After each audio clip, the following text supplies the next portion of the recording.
So I guess like the first thing that comes to mind whenever people hear about this is like they go, "This can't be real." They go, "What do you mean the banks don't own my debt? What are you talking about?" So could you sit there and just like first question I have for you is, can you tell the people like what it is you guys have been doing at Creditor Control like for Canadians? And like how did all this get started in the first place? Yeah, absolutely. So this all got started back in 2008 when the housing market crashed. And it crashed because the banks came out and admitted that it was because they were selling debts irresponsibly, right? Now, Kevin, he's like my mentor. He brought me in on this, taught me everything I know about it. He was like balls deep in the finance game at that point, mortgage broker for 28 years.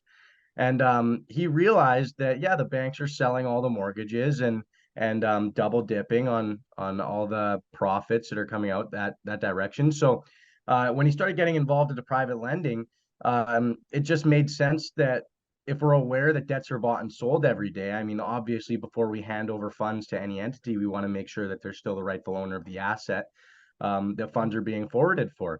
So that's really how it all got started. Yeah, as for like it being such an obscure, crazy thing, I mean, yeah, it really is just like a rich man's game. What they've done is monopolized the entire industry, and they Yeah. don't want you to know that you have the option of competing with them. Yeah, and every time that I've spoke with anybody about this, the first question that I get is like, how is this even legal? Like on Yeah, the bank side or the consumer side. So could yeah, you, like as the source of this information, could you like highlight like, how are they getting away with this and why don't people know about this? yeah. So, I mean, a big thing. It's definitely not legal. The collecting debts that you don't own, that's not legal. Okay, let's not get it twisted. It's not legal at all. What we're essentially doing is catching them red-handed attempting fraud. And the reason they think that they can get away with it is because in a conventional transaction, there's usually a physical asset that's handed over, right? So we're actually aware of the fact that we're receiving an asset. Like I can't sell you a car and then show up and not give you a car, right? Whereas as debt, um, people more associate the debt asset as like their responsibility to pay back the money, right? They're not actually receiving an asset. It's more like they're just feeling better because they paid off the asset. Now the what the physical asset of debt does look like is the original wet ink copy or a sworn affidavit from the chartered accountant that states that they checked the ledgers and the debt was not sold.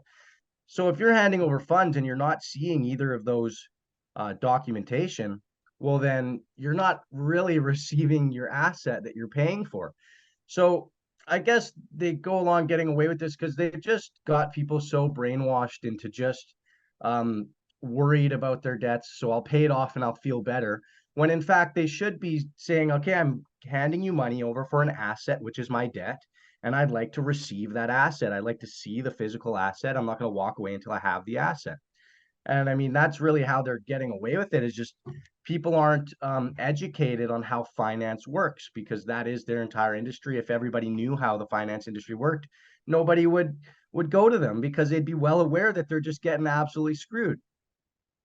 Yeah, no, I can understand that. So then if somebody's sitting there and they have, let's say, a $10,000 debt that they see that they own, the Yeah. banks are telling them they own, and they come across the money to now pay it off. What should they do? What they should do is let the bank know that, of course, I'm ready and willing and able to pay this debt out to whoever the rightful owner is, right? And all I'd like to see is just some verification of who that is. So I'm aware that I'm paying the correct entity because we're aware that in the finance industry, debts are bought and sold every day, right? That's called banking. That's what banks do. They buy and sell debt. They don't want you to know that. That's what they do. That is banking. So if we're aware that that's what banking is, well, then obviously it would just make sense that I'm not just going to hand money over blindly to some guy who claims that they own my debt. I'm going to need to see the verification, an affidavit from your accountant that states that they checked the ledgers and that that was not sold. And the reason that that is considered proof of ownership of debt is because the chartered accountant is the only person in that company that has access to the ledgers to see the information in order to make that claim. So a lot of the time what happens when people do attempt this, they're talking to like a collections agent, and the agent will say, "Oh, ma'am, I can assure you that the debt is owned." Okay. That's great. People can say a lot of things, but at the end of the day, that agent doesn't actually know. They have access to the file in front of them that says call this number and try and collect, but they don't have access to the ledgers. They don't see all the transactions that the bank is making on an everyday basis. So they wouldn't actually know if the debt is owned or not. So for people wanting to go through this, I mean, the process that we advise people to do, the process we go by is we send them a registered letter, right? The registered letter almost always gets lost somehow. It's delivered. We have proof of delivery, but they have no clue where it is. So then we just do some follow-up calls with them, make it very clear that this is what the registered letter states, is that we have all the funds. We're ready and willing to pay you guys out. We just need to see some verification. You guys are still maintain ownership of the rights to the contract, especially due to the fact that within all your loan agreements, there's an assignment clause that actually states that they're going to sell the debt. So it's not like, it's not even like, oh, we're just aware debts are bought and sold in the finance industry. It's like their own contract states they're going to sell the debt. So for this reason, before we hand over the entire outstanding balance, which we have ready and willing and able to pay you out with, we're just going to need to see some verifiable proof that you guys haven't sold it, because you guys said in your own contract that you can.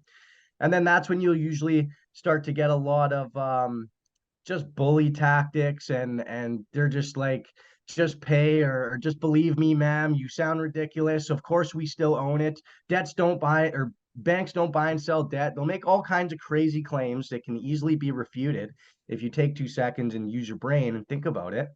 You know, we've got plenty of live recording of those type of situations on our YouTube channel, you know, on my Instagram, that sort of thing. So I guess what the original question was, uh, what should somebody do if they want to go about this?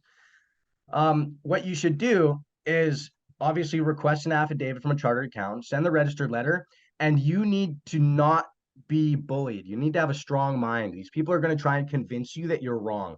When you're conversating with these people, you need to understand that this is a game and they are your adversary. I like to put it like this: if I was playing a game of chess with you and you started telling me where to place my pieces on the board, would I listen to you?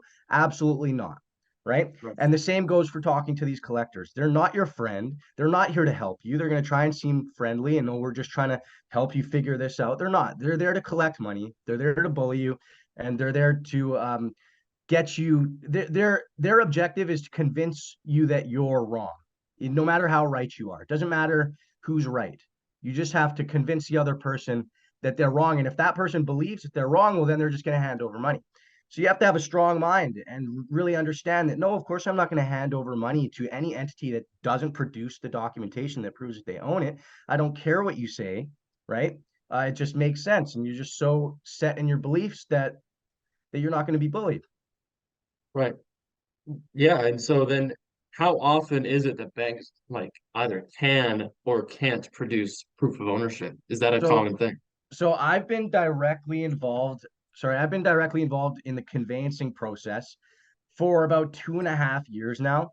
I've dealt with lenders from Money Mart to Fairstone to Easy Finance, all the way to BMO, TD Bank, Scotia Bank, CIBC, all the big head names that you guys see. And I've never once seen proof of ownership produced. Not a single time. Not a single time. I've never once seen an affidavit from a chartered accountant. And so, like, is there a reason why the bank can't prove that they own the debt? Yeah, so the reason for that is, and this goes into how banks create money, okay? We all know that banks somehow have the ability to create money, but Yep. how exactly is it that they're doing it? Well, as I'm sure you're aware, the banks have this thing called the fractional reserve banking system, which means that they only need to have a fraction of the funds in their reserve that they're lending out, right? So Yep. what they're doing when they're lending out this money is they're creating a financial instrument, which is the contract that you signed, in the contract in question that's being bought and sold, as we're discussing. What they do is they'll sell that contract immediately. So they don't have to wait the entire term for you to make your payments, just because it makes more sense that way. Who wants to wait 6 years to make a profit? So they'll sell that to another bank immediately as soon as they can, and they'll liquefy that contract, and they'll receive funds for it, and it goes into the reserve.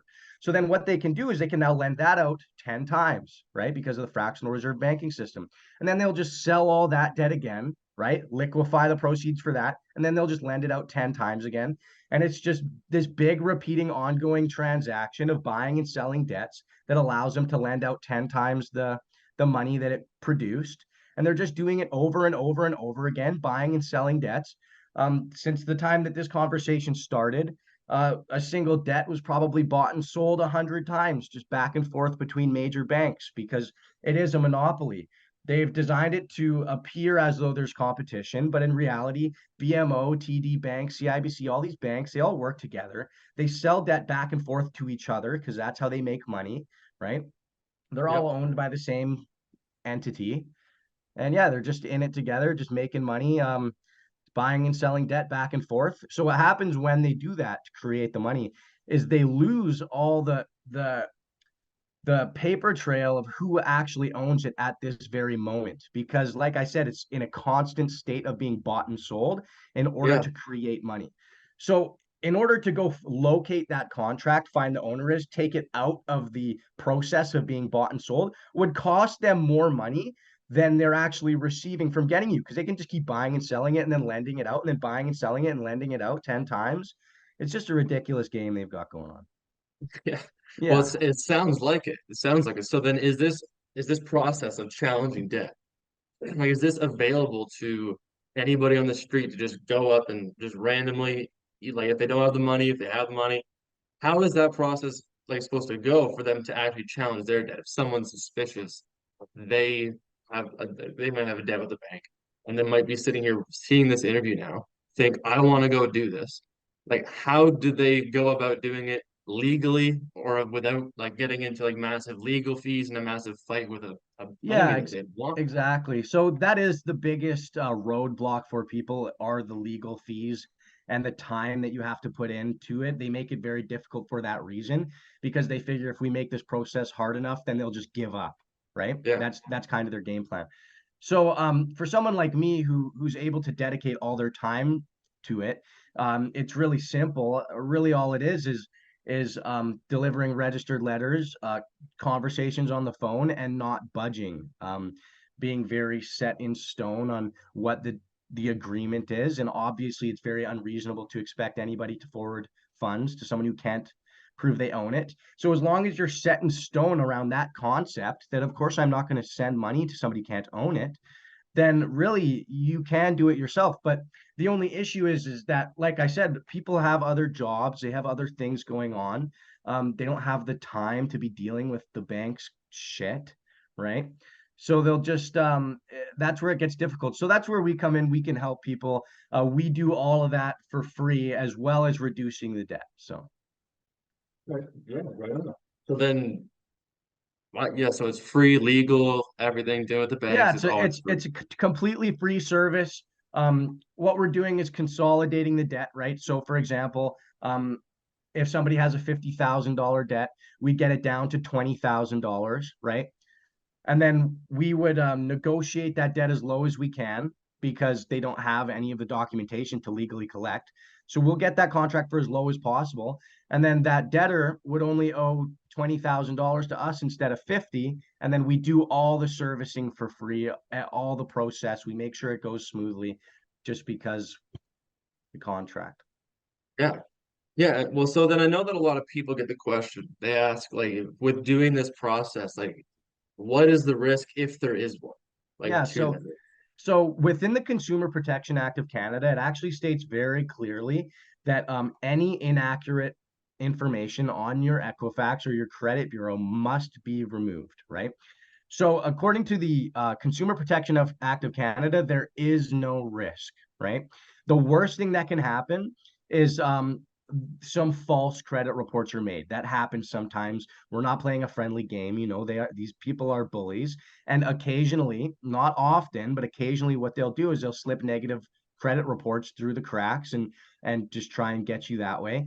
And then really all you have to do is dispute it. And once again, a lot of people don't have the time or energy for that. So a lot of people give up, and it's daunting. But when you're working with us, obviously, if there's any negative reports to your credit, then we would go and dispute that for you free of charge. Okay, so like a missed payment report might get made by the Yeah, bank. Yeah, essentially what the concept is as soon as we serve them the registered letter that states that we have all the funds and we're ready to pay them out, and these are the conditions, you have to prove you own it. Yeah. Any missed payment reports from that date forward would be considered false information because we're actively trying to pay out the debt in full. So how could you claim a missed payment when we're literally trying to hand you all the funds and you cannot produce the proper documentation in order to collect? Yeah. Okay. Yeah. That makes sense. That makes sense. So like, there's no reason for that to scare somebody away from challenging the No, process. absolutely no. Got it.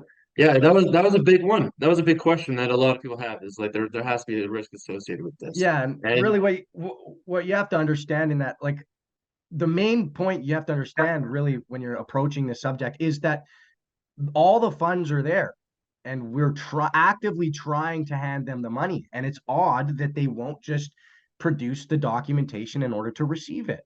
It's very suspicious.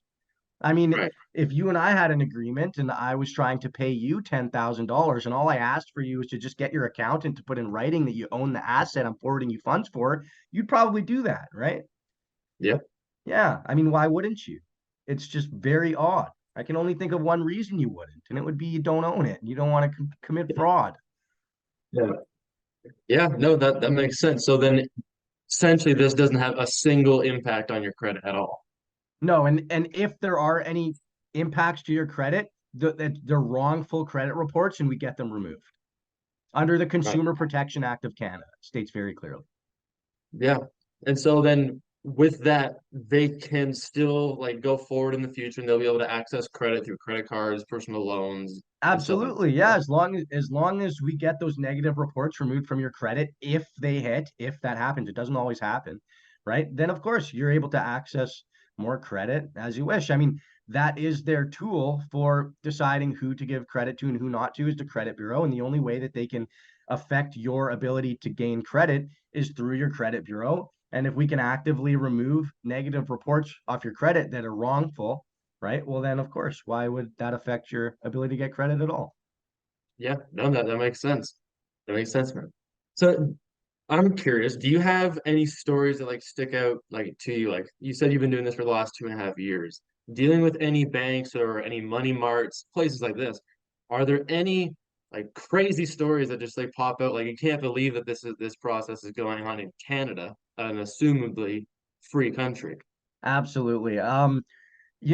It really blew my mind the first year I was doing this because um I like to think of this kind of like as a science, okay? And what the scientific method states is that you're never supposed to believe another scientist's claims, right? You're always supposed to replicate their experiment and see the results for yourself before you form an opinion. Yeah. So I was introduced to this concept earlier, but I was always like, in the same boat as I'm sure a lot of your viewers who are asking these questions are, is like, there's no fucking way. There's no way. It's so crazy. Yeah. And then I got involved in the conveyancing myself because I wanted to see for myself exactly what this experience looks like. And if you are questioning this experience, I would suggest that you go and try this yourself. Just ask your creditors, like, hey, find the assignment clause and just tell them, I'd like to see a chartered account, a signed affidavit from a chartered accountant. I think that's a reasonable request, and just see how they act. And it's very, very weird. They just start acting very irrational and like bullies. So yeah, I'd say stories that really stick out to me. I mean, we have a lot on our YouTube channel. We got a lot of live recording of some crazy shit. But when I was first getting started, I'd say the first year I was dealing with this lawyer. She was from Kaiser Mason Ball Law Firm, KMB Law, and she was representing Easy Finance. And essentially, she would just ignore every question in the emails and just send us back like she would just ignore questions and demand money. And then we would just send her the same email again. Okay, well, you ignored all of our questions. I mean, why isn't the chartered accountant willing to put it in writing? Why would you think that it's reasonable to expect to us to hand over money when you guys are refusing payout? And just repeating these questions, and they were threatening legal action. And this being one of my first experiences, I was intimidated. But you just keep pushing on the same fact that you started with is why can't you prove you own it? And what right do you have to sue us if you can't even prove you own it? Because obviously it's in the Canadian rules of court. There's a rule that you have to be an affected party to bring an action to the suit, right? So Yeah. let's say uh, I I crash into Buddy's car outside. You can't sue me because you're not an affected party. It has nothing to do with you. So Yeah. how would a bank go about proving they're an affected party? Well, they would have to prove that they own the debt. So it's very odd that they would threaten legal action where they're going to have to prove they own it in order to threaten legal action. Why don't you just prove you own it so we can pay you, right? And as soon as I started bringing up points like that, she went silent. We just stopped hearing from her, dropped the file completely, never heard from her again to this day. And so like what happened with that file? Um, they dropped it. I mean, there was no negative reports made to his credit. They were threatening to collect through legal action, so garnish his wages and his assets. And as soon as they threatened that legal action, I brought up that point. Well, her name was Suzanne Clavette from KMB Law. I said, Suzanne, if you want to sue us, you're going to have to produce the affidavit anyways, because you're going to have to prove that you're an affected party. So why don't you Yeah. just produce the affidavit now so we can pay you the entire outstanding balance? It just makes no sense. And then, Yeah. yeah, she went silent. Absolutely, just never heard from her again. Just dropped the file. So it just got written off, $0 left on Yeah, it. yeah, Man, it's that's insane. crazy. That's crazy. Yeah. So it's almost like just calling their bluff. Like, okay, well, if Yeah, they want to threaten legal, they're gonna have to do what you need them to do to anyways, do what you anyway. require of them. They are absolute bullies. It's just an intimidation game. They just want to steamroll the average Canadian that doesn't have enough money to pay for a lawyer. Yeah. Thinks that they're going to get demolished in a debate because that lawyer working for the bank has a degree, which doesn't do anything to affect the facts of our position. You're just because you have a degree doesn't mean that you don't have to make sense. Of course you still have to make sense, and these lawyers will just yeah, it's really just a big intimidation game. Look at me, I have my bar, and I'm a lawyer, trademark name lawyer, and you're gonna have to go up against me, so you should probably just take my advice. And then people trust their adversary, because what these lawyers will do is they'll start off as your friend. They'll act like, oh, we just want to help you get through this tough time. In reality, they're working for the bank. They're not your friend. They're your opponent in a chess match, and you shouldn't be listening to a single thing they say. Yeah. Yeah. No, that makes sense. Yeah. I don't know if So I then, answered that question. Sorry, I no, got. you absolutely did. You absolutely did. And so what is the difference between like why shouldn't somebody like we hear about the typical traditional routes, right? Like consumer proposal or Bankruptcy. bankruptcy being Yeah. the only options that are available to people. So now that they've heard about this process, like what would you say to these people that have considered bankruptcy or are considering bankruptcy or a consumer proposal? Is there anything that you would say to those people?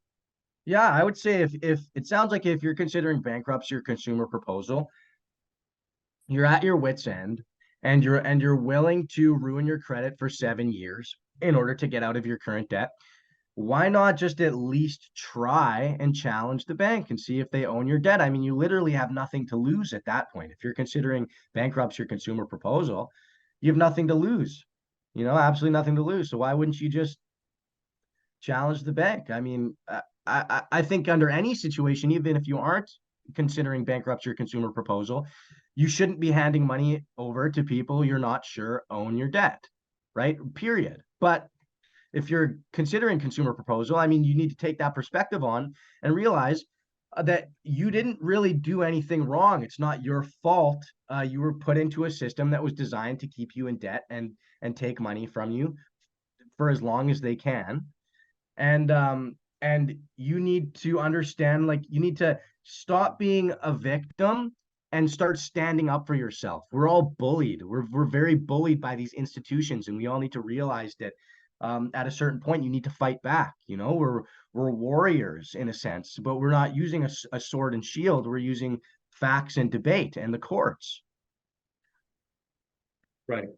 Yeah, that last bit may have been a little bit cut. I just had a quick internet connection issue, but Don't hopefully the worry. Zoom recording got that, and if not, we'll Yeah, edit it we back can and we'll do go something back. else. But all good. So then, where can people go? Like, where do they go to get this help? Where can people go to right now?